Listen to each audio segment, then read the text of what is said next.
Il faut accepter de perdre ses enfants. Cette phrase choc est signée du chef d'état-major des armées françaises.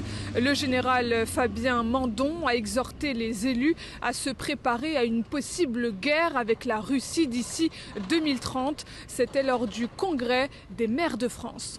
Si notre pays flanche parce qu'il n'est pas prêt à accepter de perdre ses enfants, parce qu'il faut dire les choses, de souffrir économiquement parce que les priorités iront à de la production de défense, par exemple. Si on n'est pas prêt à ça, alors on est en risque. Des propos qui ont indigné une majeure partie de la classe politique, qui les estime d'abord alarmistes et déconnectés, mais aussi et surtout complètement déplacés.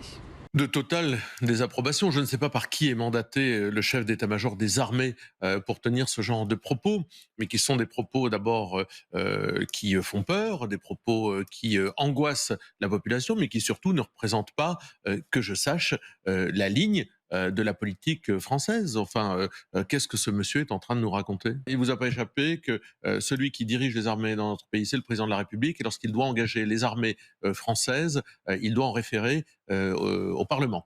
Donc je ne sais pas ce que ce militaire, pour qui je ne souhaite pas manquer de respect évidemment, veut nous dire, mais s'il nous dit quelque chose qu'Emmanuel Macron ne nous dit pas, c'est très grave.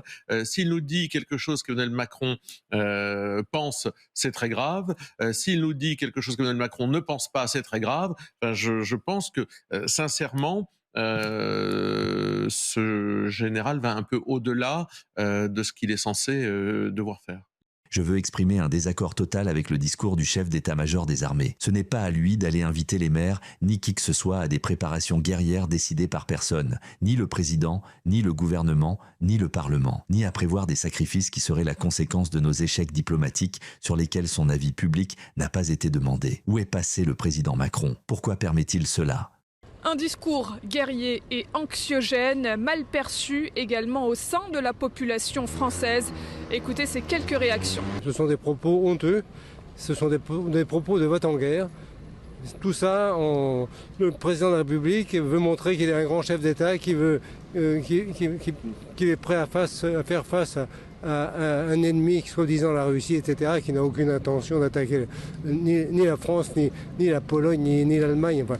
Et tout ça pour cacher sa politique dans laquelle, en France, dans laquelle il est en difficulté. C'est très grave de dire ça, parce que ça, comment dirais-je, ça fait peur déjà aux gens, parce qu'ils disent qu'il va y avoir une troisième guerre. Enfin, faut pas, tout ce qu'on écoute, je crois qu'on se flinguerait. Hein. Je suis antimilitariste, donc de toute façon, je ne peux pas cautionner ce type de propos, quoi.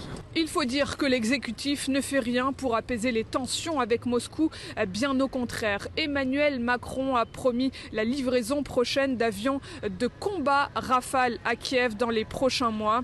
La France qui continue de soutenir à Bruxelles davantage de sanctions contre la Russie. Nous voulons la paix. Les Ukrainiens veulent la paix. Nous voulons une paix juste qui respecte la souveraineté de chacun. Nous voulons une paix durable qui soit entourée des garanties nécessaires pour prévenir toute nouvelle agression par la Russie de Vladimir Poutine. C'est dans cet esprit que nous poursuivons le travail pour soutenir l'Ukraine sur le plan financier avec un prêt de réparation qui mettra l'Ukraine à l'abri de toute difficulté financière pour les 3 années qui viennent. Je souhaite que ce prêt de réparation puisse être adopté avant la fin de l'année.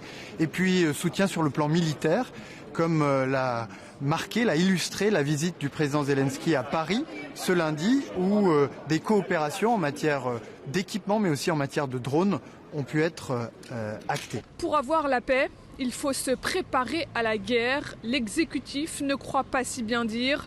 Après la crise des Gilets jaunes, celle du Covid-19, la déroute économique actuelle du pays et le climat politique morose, il ne manquait plus qu'une guerre à ajouter au mandat présidentiel d'Emmanuel Macron.